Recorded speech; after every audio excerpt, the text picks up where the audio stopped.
අනේ තාත්තේ නැගිටින්නකෝ.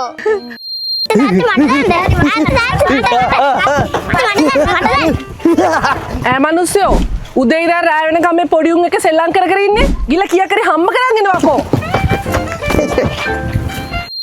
මේ ඉන්නේ මගේ ආදරණීය ළමයි දෙන්නයි විරිඳයි. මුදලාලි අපිට හඳුන්කුරු පැකට්ටයක් දෙන්නකෝ. ඒකද කොල්ලෝ ඕන? අපිට දෙන්න 50 එකක් දෙන්න. මිනිස්සු අපිට කොච්චර hina වුණත් අපි ගොඩක් සතුටින් ජීවත් වුණා. බලපංකෝ අර මොංගලයා බැඳලා තියෙන එක. මරු කඳ නේද බං? අපිට සෙට් වෙන්නේ නැහැ එක. අනේ යනවා යන්න. ඔක මොංගලයාගේ හිටියට ඔකට හොඳට ලියන්න කියන්න පුළුවන්. ඒත් ඔක අරු ගණන් ගන්න නෑ බං. ලතා අක්කා ඔක මොකට කසාද බැඳද මන්දා? මම දන්න විදිහට නම් ඔය ලොකෝ ළමයා ඔකගේ නෙමෙයි හැබැයි. මම දන්න විදිහට ඕක මේ ගමට ඇවිල්ලා දැන් අවුරුදු 6ක් 7ක් වෙනවා. ඒත් අයියේ ඌ කොහෙන් ආවද කාගේ කවුද කියලා ගමේ කවුරුත් සුළු මුලක්වත් දන්නේ නෑ බං.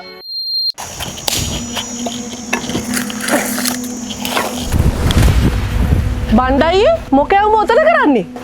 අනේ ලතා නගෝ මම මේ හරක් ටික බැඳලා එන ගමන් බං. ඒක මිසා. ලතා උඹේ ලස්සන නම් බං කැලේ පිපුණු වනමලක් වගේ.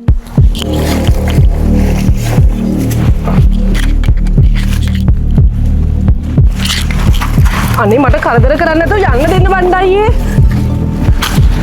අනේ මට පාඩුවේ ඉන්න දෙන්න බණ්ඩයි.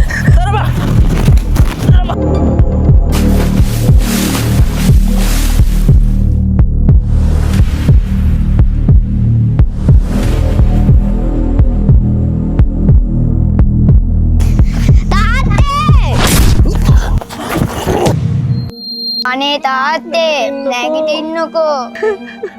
අනේ තාත්තේ. බය වෙන්න කාරි නෑ. මේකට බෙහෙත් කරලා තියෙන්නේ. තව ටිකකින් හරියයි. ලතා මේ මොකද මේ? අනේ ඔය හැරුණාද? ඔයාට මතක නැද්ද අර බණ්ඩයිය දර කඩන්න ගිහලා වාගේ ඔලුවට පොල්ලකින් ගැහුවා. බණ්ඩා ඌ මට පොල්ලකින් ගැහුවද? හරි මට ෆෝන් එක පොඩ්ඩක් දෙන්න. ෆෝන් එක? ඔයා ෆෝන් නොබන්න දන්නේ කෙනෙක් කිය? ඔය හොඳ වෙලා තියෙන්නේ. කාත් එක්ක මොනව කතා කරනවද මන් දන්නේ. ජීවිතේ ෆෝන් එකක්වත් අල්ලලා නැන්නේ මේ මිනිස්සයා. අන්ධකාරයෙන් ගිල්ලා තිබුණු මගේ ලෝකෙට ආයෙමත් එළියක් වැටෙන්න යන්නේ.